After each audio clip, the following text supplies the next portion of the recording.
Hi friends, రీసెంట్గా ఒక person అయితే 1v1 కోసం ఇన్స్టాగ్రామ్లో అయితే మెసేజ్ చేశారనమాట. బ్రో నాకు తెలియదు కానీ మన గిల్డ్ మేట్స్ తోటి రూమ్ అయితే ఆడారనమాట.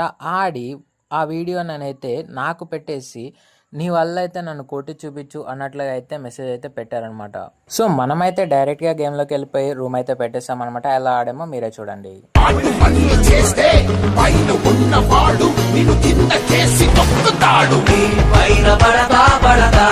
ఒక పిడుగై పడతా నువ్వు చేసిన గాయం నీకు రుచి